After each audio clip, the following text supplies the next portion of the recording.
Hello viewers, welcome to my YouTube channel. In this video, I ask and answer the question, why an artist of the floating world? Why do I recommend this text to students of literature as well as literature enthusiasts?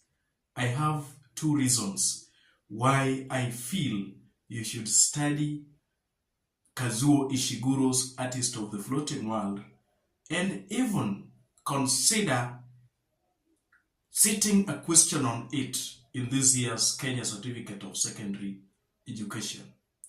One, I love the narrator, and it is quite eccentric in the sense that this is a text that is being told from the first person point of view. Most of the texts that we are familiar with are normally told in third person point of view. That know-it-all narrator who knows whatever is going on even in the corners of one's mind. But that is not in Kazuo Ishiguro's Artist of the Floating World. In Artist of the Floating World, the protagonist, Masuji Ono, is also the narrator. And one thing I love about him is that he is quite authentic. He's honest, he's original, to the extent that when he tells the story, at a point, he even confesses to be digressing from the plot. Again, he also confesses at some point that he cannot remember the outline of some events. And I think this tends to make the narrator human. We are able to see a human being who owns up to human weaknesses, that even as an artist, as a writer, he confesses to the fact that human beings are not perfect. And that vulnerability by this author kind of wins me over to him, because I see an artist who even encourages me that one day I can be a writer with my imperfection.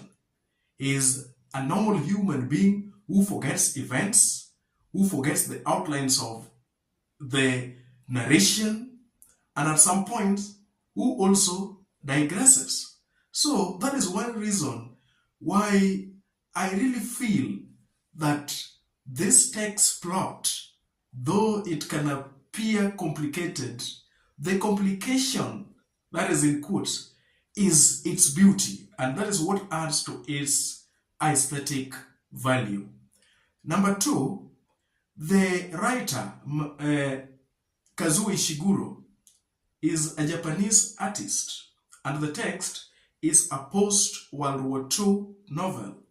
But when I look at the issues that are being discussed in this text, then I realize that the Japanese culture is as similar as it is different to the African culture. We look at aspects like parenting. We look at issues to do with mentorship.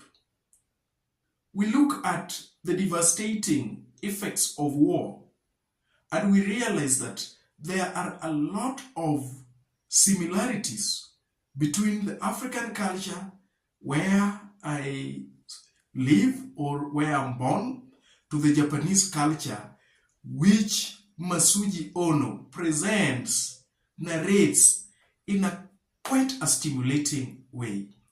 Then there are also the differences, especially the marriage negotiations, the auction of prestige, some of the things that may look un-African, because in the society that is inhabited in this text, we realize that during the marriage negotiations, It is just proper investigations, and even a detective is made use of.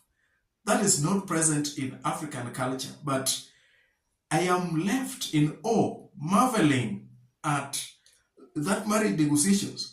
And then I was just asking my class the other day and wondering if we were to go the Japanese way of marriage negotiations, how many ladies would be married? That is a food for thought. So, viewers, for these two reasons, I really feel that there is something that an artist of the floating world by Kazuo Ishiguro has to offer that other texts don't offer. I'm giving you a challenge. You can delve into the text and give it a try. If you find it interesting, then you can leave a comment. If you find it boring, then it's okay. Thank you, viewers. If you're new here, kindly consider hitting onto that subscribe button so that anytime we produce a video like this, YouTube can automatically notify you. Thanks for watching.